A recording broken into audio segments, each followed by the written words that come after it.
Welcome to the UNA Baseball Review. Here are your hosts, Coach Mike Keene and Jeff Hodges. Hello and welcome to another season of the UNA Baseball Review. I'm Jeff Hodges along with UNA head baseball coach Mike Keene. And Coach Keene, to say the Lions are a little disappointed where they are right now would be an understatement, but before we get into the actual games and talking about how the season's gone so far, it's a very unusual start for UNA. One, the season started a little earlier this year in Division II. You could start all the way up to February 1st, and that's what we did. Accompany that with a lot of really bad weather. The conference schedule's been moved up by playing every school, so you got into conference play just the third weekend of the season, and then you lost some players at Christmas. You had some injuries, so you went into the season with some areas that you felt good about that changed a lot as the season began. Right. You go in from the fall, and you kind of have certain guys you're expecting to come back and know what you have, and then you have some things that kind of change. And also, this is the first year that conference has never opened up this early in February 15th, so you really had to prepare a little bit differently. And then obviously you put the weather on there, what didn't allow you to prepare because we were, for the first time ever that I've been down here in a 2-week span, we were on the field one time trying to play games. So, I think you put a lot of all that in there. It really was been an unusual year, kind of changed some things, and we kind of had to feel our way through a lot of early seasons against very good competition, and that's we were in every game, but when you're trying to do that, you're playing some of the top teams. Sometimes that happens. You always have to adjust things in the spring. There's going to be rain. There's going to be some bad weather, but I know a college baseball program is very structured, and you guys weren't even able to hit on the field. The games that you played earlier in the year won't even take infield or batting practice. So I mean that really takes a toll on the team. Well, we opened up, went down to playing Florida Tech, which is a top 10 team, and we thought, well, we'll get down and try to get some stuff outside. Well, they had rain, so we're unable to do that. So we actually, I think it was about the 5th game into the season before we even took a in-out before a game. So it's been an unusual year as far as you get in a routine. Now, fortunately, now we have finally been able to get in a game, a little more consistency, and hopefully that's what's going to help us play from the rest of the year. But it has been to say at least, it's been a different challenge than in the past that I've ever been encountered with. The Lions 7-12 right now, but there are some positives. UNA fielding 970, Team Artie with more than 20 double plays, ranked among the leaders in Division II in those two categories. So you've definitely pulled your weight defensively. Right, and I think part of those the defenses, obviously we've been having pitchers throwing real well and getting us the ground balls and having to make plays. And it was really kind of a question mark where obviously we were replacing two very talented corners with Josh Sear and Andrew Allman. Andrew Allman was a Gold Glove last year, so you knew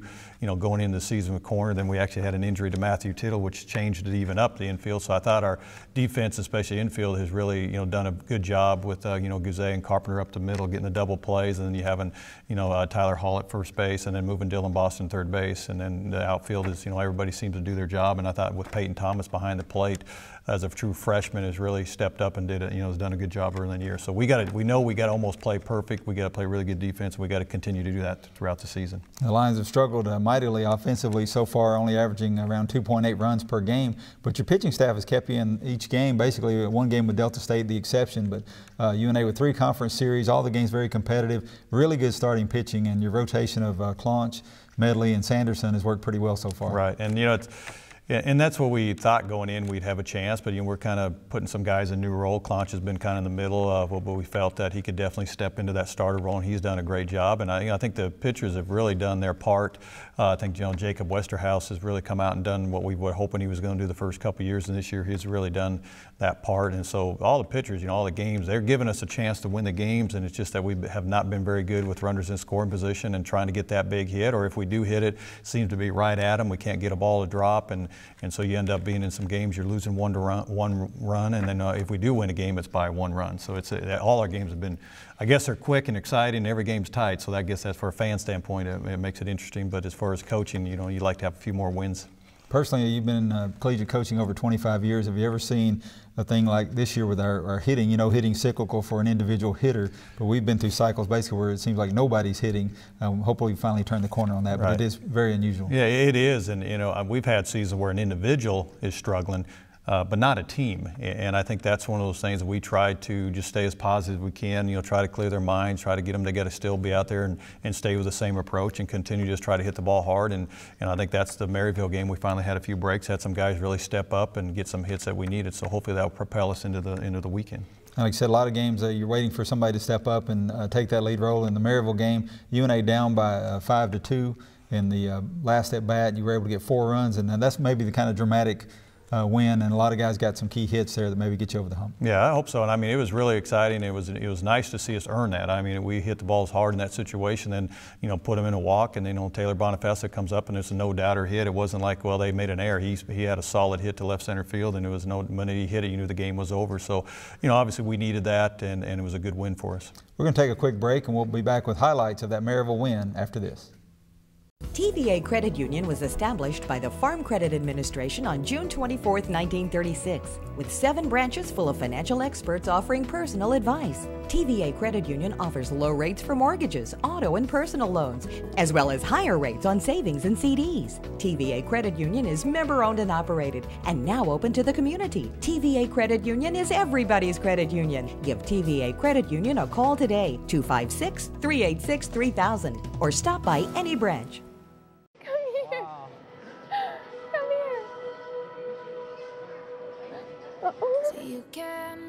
What's going on up there? Welcome home, Jeff. This is all for you. Oh. Are you serious? Lieutenant Chuck Nat home. Tell the world I'm coming home. Let the rain.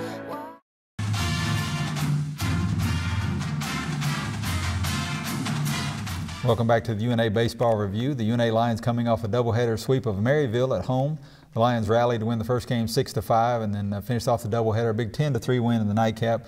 Played very well in that game. The highlights today, the 6-5 win, and Coach, this is going to be a big win for your Lions. You end up down 5-2 in your last at bat, and you end up pulling out the win. Yeah, it was, in Maryville, one of the things I knew coming in, they hadn't played any games prior to us. They were going to play after, so I knew we were going to see some of their top arms, and we did, and we were knew it was going to be a battle. We're going to work, and obviously the way we're struggling, we need to make some things happen. And Jake Ward, was able to get on base, and that's something that we haven't had a lot of lead guys on. So it allows us to get into our game and move runners over. And obviously in the 2-hole that Brett Guzet is, he's a good chance that he's going to be able to move the runner over a bunt. We're either going to attempt to steal or bunt. Which on this game, I think what did you say, Brett had 4 sack bunts. 4 sacks in the doubleheader. Yeah, and it was one of those where the situation which we want to do, then it's going to give our chance to guys that Boston and Conkle to come through, and then we're able to get Kyle coming through, and he had a good day. And you see right there up the middle, kicks off the glove, and we get a little break right there, and that was one of the things too. And second baseman was able not to make the play, misplayed us, and we got to run across the board. So, and that's something that we haven't had a lot of, and I think that we were able to keep the ball and at least move it in a position where we had a chance, and we were able to get that first run across. And while we haven't scored a lot of runs, neither of our opponents. I mean, we pitch well, but I don't think anybody's really hitting that well early in the season. Right. So anytime you're getting a run or getting a couple of runs early, that's important. Right, and the other thing too is we coming off the West Alabama series with a 15-inning game. Kyle Stevenson, we needed a lot of innings out of him, so he got to start. And like I said, Maryville's got a good offensive team. They took 1, 2 out of 3 against Trevecca, so I was watching them take batting practice, and I think they do a really good job with their offensive players. And here we come out, get them into the game, and you can see how they're not a team that just tries to lift the ball. They hit a lot of line drives, and that's one thing I was impressed with. They're not just trying to lift the ball; they're trying to hit line drives. So, we got a situation here, get that ball, and we're trying to make a play, and then they're able to come back on the board and tie it. So, and then here's a play, gets in there and get a cutoff. So you can see they're getting into the game, and then we actually get a play there, and they try to come in, throw, and actually we get this was a play that ends up being and didn't know exactly what happened. He held on to it, and then Peyton ended up cracking his thumb in there, and we didn't really see that it was that big of a contact, but somehow he had his position there, and he'll be out for a couple weeks. So, and that's why he said you try to get them not to score coming back out, and they did. So, now the game's tied, and that's something that another part of our game we haven't been great at. After we score, the other team seems to come back and score, and when that's something we got to stop. So, we're getting going here, and Dylan makes a really nice play. I thought in this game right here we had. You'll see a play, that ball got through our infielder that shouldn't have got through the infield. There's a play. Dylan makes a great play. We got to come up with those plays. That's in the game. If you're going to win games, you got to make those plays. And I think that's we weren't quite ready. Then they're going to come out here, keep swinging, kind of get a ball here, and they take the lead. And again, Kyle, we got to get innings on. We don't have a lot of depth in our bullpen because of what happened. So you're sitting again. Oh, here we go again. We get a lead, and now we're back behind. So now it's going to come down how we're going to handle it. And this was one of those where. it was a little bit of a test for us. I was going to say the confidence is as crucial as anything at this point, and it's kind of, you feel like, oh, here we go again, but Right. your team is able to rise to the challenge. Right, and and Bradley had a couple hits on the game, and he hit at that 6-0, and he runs really well. The guy would have had to come up clean to throw him out. So again, we get and I think he had 2 times he was let off with a single.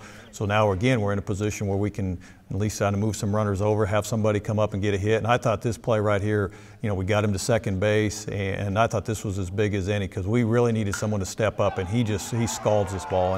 And it actually, which was incredible, it actually hit off of the first baseman's glove, so it almost was a ball that was caught, and he hit it really hard. But I thought that hit there, I believe it was with 2 outs, kind of propelled and got a little bit of momentum. I thought I could see us get a little bit more confidence and feeling what we can do. I think Kyle got out there, Coach Hancock went out and talked to Kyle and told him we needed him to finish that out. So he got his innings in, and then we went to Austin Carpenter, who, again, is coming off. He pitched quite a bit against West Alabama. Asking him to do a little bit more this game, and again, we don't need back-to-back walks and after we just score, and again, that's something we talked to him about.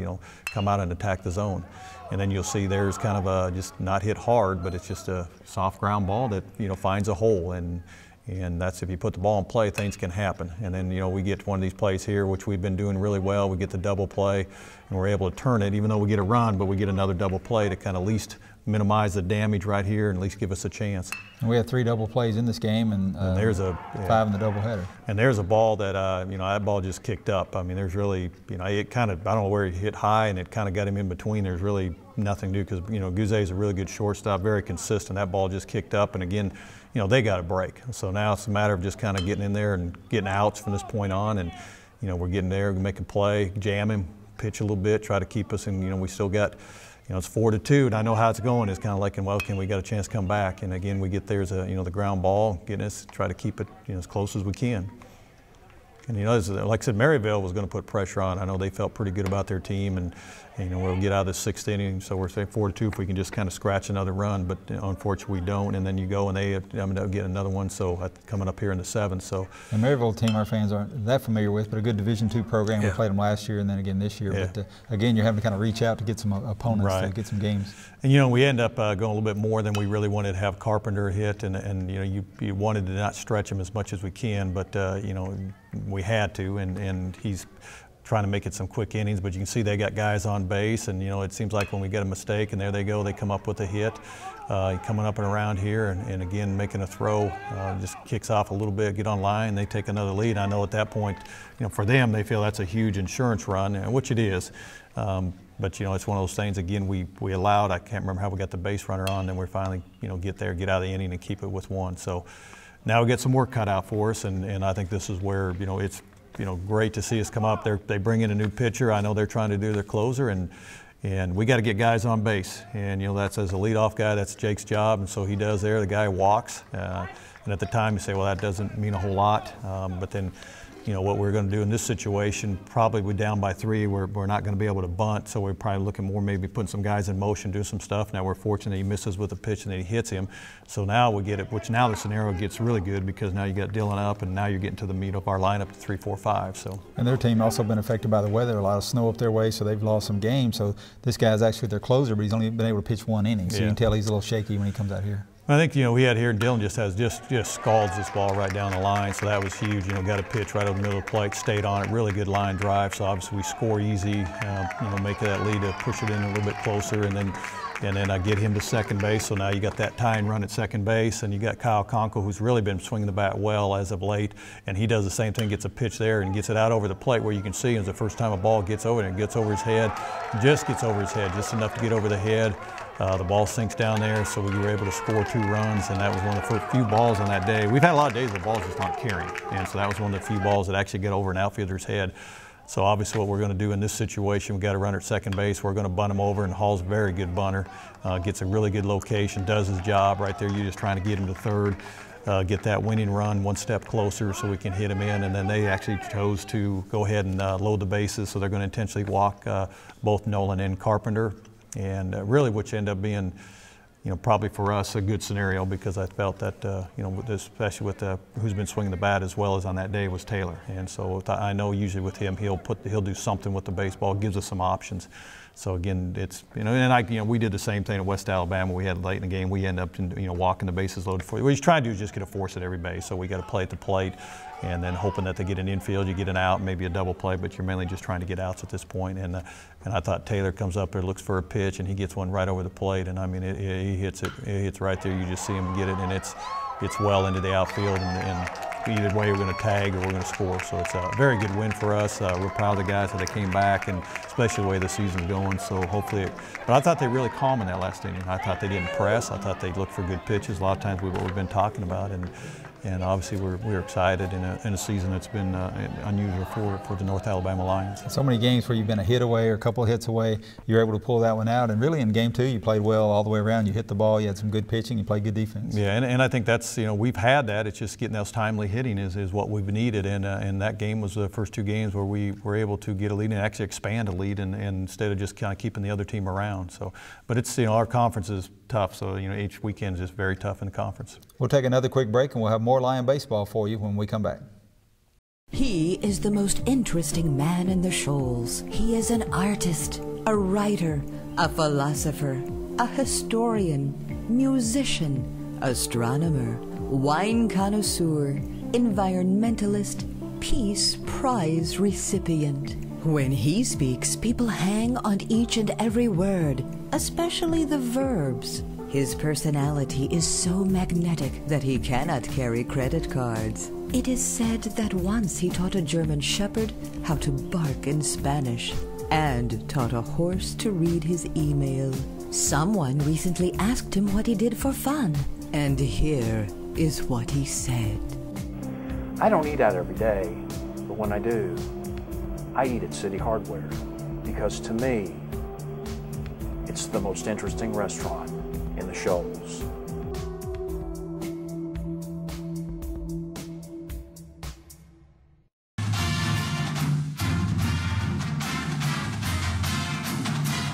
Welcome back to the UNA Baseball Review. Coach Keene, it's time for our player profile segment, and we're going to be looking at 3 seniors today. 3 guys that definitely made their mark last year at UNA, and then all having good seasons again here in 2014. The seniors out here, you got the first one, Josh Carpenter. He's another 4-year senior that we've had. Came in here, obviously had a lot of success in 11 and 12 seasons when he came in as a freshman. So he's been a part of a team that's had a lot of success. So I know for this one it's probably a little bit different. Josh has had a good career. I think one of the things it is he's having a really good defensive year. Offensively, obviously he's struggling. He's had some times where he's hit the ball hard, hadn't had a break. Then sometimes he gets a little bit impatient, which was a lot of them are. They press a little bit, then don't swing at good pitches. And I was glad to see him finally get an RBI the other day, because we're going to need him to get some hits, because he's had, that was one of his where he had been pretty good. He's one of the better guys in RBI and hitting him with runners in scoring position. He might not hit that much with nobody on, but he was a guy that always seemed to get that hit or have a good solid hit with runners in scoring position. So we got to get him going. He's 3-time second-team All-Gulf South Conference pick. He played for you 2 years as shortstop. This is his second year playing over at second base, but as you said, he's always been a key hitter, especially his first couple of years here. Right, and one thing about him with his arm, when he turns that double play, the pivot, boy, he catches it, gets over to first base in a hurry. And Cade Medley, a solid pitcher for you last year, especially in conference play. Got off to a good start this year, but battling a little injury right now. Yeah, he's had a little bit of his arm was bothering him a little bit, so we kind of shut him down a little bit, just getting some information on it. I think he'll be fine. It's just one of those things that, sometimes and I think part of the thing, we're dealing with something that we've never had to do. You've had to jump into the conference so early, so you've had to kind of push some guys, hopefully, kind of push them a little bit earlier in January than you normally do, and you had to get out there and start getting some innings in, because you are hitting conference, in February. So I think, a little bit of a tired arm, and hopefully everything will be fine, because he's been such a key pitcher for us, especially last year and starting this year, because he competes so well. He gives us good innings. He's just a guy that can give you a lot of good innings. Yeah, he was a big game guy too. I mean, like some wins over West Florida, some people like that in conference play, where he was just very steady and very solid. Right, and and even last year, even in the playoffs in the postseason, he was really good in the conference tournament, and he just keeps you in all the games, and that's kind of what we need to get Cade back and going for us. Jake Ward, your center fielder, solid offensively and defensively. He was all conference, all region last year, and was hitting the ball really well to start the season. Kind of slumped, but it seemed like he's on his rebound right now. Yeah, and I think it's one of those things where like we said, we've never had really a lot of guys are having that problem, and I think what they do is they start pressing. I worked with Jake in the cage a little bit to kind of get everything back and slow some things down, and And he's got to stay with what kind of hitter he is. He stays through the ball, inside the ball real well, works middle to the other way, can bunt. But you can see what happens when he gets on base. When Jake gets on base for us, a lot of good stuff happens. So we got to continue to get him on base. He's got to still be patient, find ways to get on base for us to have some success, and continue to just realize that he's a guy that has to be a good leader for us and a senior player, and just keep doing his role as a leadoff guy. And leadership, very important, something you're really looking for. Right now on the team, especially when the team's down a little bit, you need some guys to step up and take charge. Right, and that's what it is. You got to have some guys that have to, it's like you got to almost convince yourself that you're having a great year. You got to take the stats out of the way. You can't sit there and look at what am I hitting now, or because you go, boy, I got to hit like 10 hits in a row to make it up. You can't. You just got to go up to the plate and try to take that same thing. I'm going to try to hit the ball hard. If they fall, they fall. If they don't, and just try to do the best thing to help us win the game, as many games as we can. I think Dylan Boston's been kind of indicative of that, a guy that's hit the ball really well, even at times where he didn't get anything to show for it, but he really showed up against Maryville. Yeah, he's probably been as hard luck as anybody, because I know the West Alabama series, I know one game he hit 3 balls. I'm doing the chart. He hit 3 of them that were, one was right at left, one at center, one at right, and they're all 3 were on the nose, but he didn't get any hits. Trevecki did the same thing. He was 1 for 3, and one ball about knocked the third baseman over, but he couldn't move. The other one hit about as far as you can, but the wind was blowing in, so it didn't get out to tie the game. And then I think the thing is, when you see how calm he is, everybody knows how quick his hands are, and we know what he can do when he makes contact, because the ball really jumps off his bat. But if he does what he stays within himself and gets good pitches and looks for his pitch, he can be he's just one of the better hitters in the conference. We'll take another break and we'll talk about the Gulf South Conference race when we come back. Hi, I'm Mike Keene, head baseball coach at the University of North Alabama. Have you ever heard the saying, great baseball players are made in the off-season? As a college baseball coach, I can tell which high school recruits are on a weight program and which ones are not. Help your young athlete reach the top of his sport by training with the personal trainers at the Courthouse Racket Club. Our 5 trainers are ready to work at your athlete's pace and your schedule. Try our 3andMe training program designed for 3 athletes to work with a trainer and lower the cost to fit any budget. Call Ken Irby at 764-0034 to set up a program designed especially for your young athlete. The Courthouse Racket Club, proudly serving the Shoals for 30 years. A great combination, Frostbite and Montague's. Florence's first self-serve yogurt shop has over 50 rotating flavors and over 100 rotating toppings. Customizable frozen yogurt. When the cup is full, the toppings are close by. Just weigh and pay. All sandwiches at Montague's are under $5. The best Philly cheesesteak and Reuben in town. Delicious sides, and they cater. Get a UNA student discount, and they accept the main card. Like Frostbite on Facebook. Frostbite and Montague, 1611 North Pine Street, Florence. Open now. Frostbite on the UNA campus. TVA Community Credit Union is proudly open to the entire community, offering unequaled service and convenience. They are the TVA Community Credit Union, and they make you feel like you're part of the community, part of the family. Customer service is great. I mean, they're great with my wife and I and my daughter. We bought all of our houses, all of our cars, everything through them. With a little one running around, I don't have a lot of time. So it's real simple just to pull my mobile up and go straight to the site and check my account. I recommend them all the time, to be honest with you. For one, I mean, their rates are great. Try to work with you to get you the lowest rates, to get you where you need to be, set you up for the future. I don't feel like I'm a number at all. I feel like I'm a part of the family. From mobile banking to the latest platform in online banking, we make managing your financing fast and easy. Our members are the owners of our credit union, so there are no high-priced stockholders to pay, allowing us to give our members totally free accounts and amazing loan rates. TVA Community Credit Union, everybody's credit union.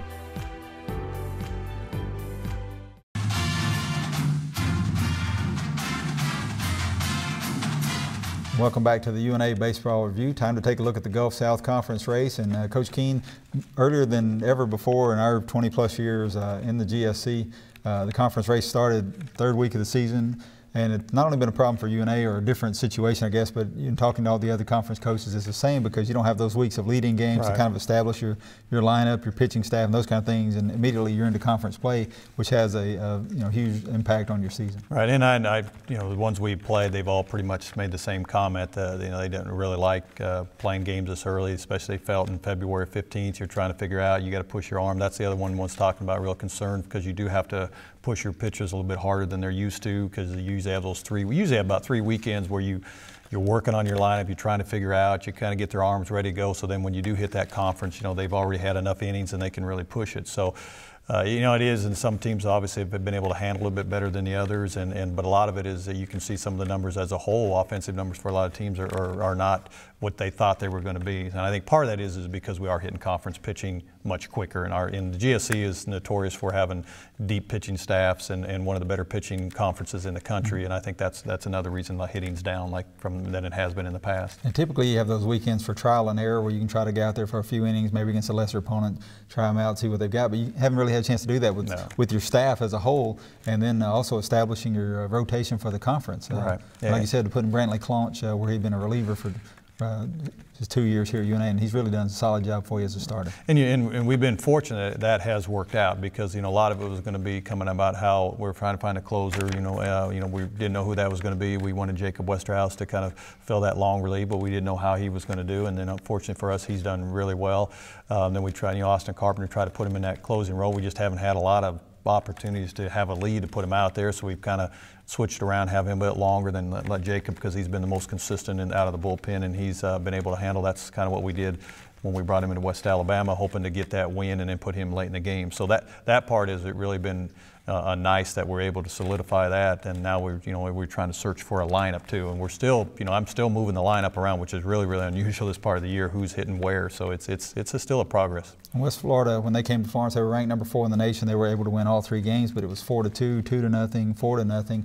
I think if you look at the other conference, series, pretty much that's the scoring. I mean, it's very low scoring this year, but West Florida leads right now at 8-0, and they're having a really good season. Right, and that's, once we got done with them, their pitching's good. They're good pitching defense. They've always been, and they got enough guys where they find a way to get some hits, and that's kind of what they did against us. And then you go against Delta State, who's coming off a team, and I think they were kind of searching for their lineup. Their pitching was a little bit, they're trying to find a number 2 pitcher, but they're a little bit more offensive than probably one of the other teams. And then you go face West Alabama, which has right now the best pitching staff in the conference. So we had it's been a challenge, and I think we just got to keep our heads up and keep plugging away, and hopefully we'll move it into a different direction. And when you talked about Jacob Westerhouse now really in the role as a closer, but when you talked about wanting to use him in long relief, I think he gave new definition to that in that 15-inning game in West Alabama. He threw 6 1/3 after throwing 2 innings the day before. Right, and it was it was one of those tough decisions. When everything worked out pretty good. We brought in the freshman throw left on left. Bradley Bailey gets a lefty out, and we're going to Jacob, but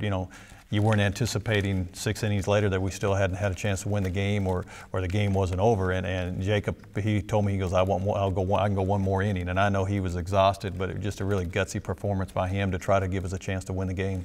And going down the conference race from here on out, I mean, you feel good about your pitching, but it seems like every time we turn around, we're having another injury here and a guy getting nicked here and there, and that's really made you guys coach on the fly this year. Yeah, and we don't have a lot of depth, just because some things happen. So that's one of the things that in all Division II, you just don't have a lot of depth because we have limited scholarships. So we've had to have guys, when they do get the opportunity, they got to step up for us. And when you're playing a weekend series about us, probably now the best offensive team in the conference. So we're going to need to be really good on the mound. And one key loss, as you alluded to earlier, but Peyton Thomas, freshman catcher, he'd thrown out 14 base runners for you this year. I mean, really had stepped up defensively and was giving you a great play there, but with the injury, going to be out for a couple of weeks. Yeah, and that's obviously we were anticipating him be struggling offensive, but yeah, he's been so good at throwing runners out. Every time you turn around, he's throwing another guy out. Just a great year. Lions at home against Stillman on Wednesday. Hope you see you there. Thanks for being with us. Thank you for watching the UNA Baseball Review.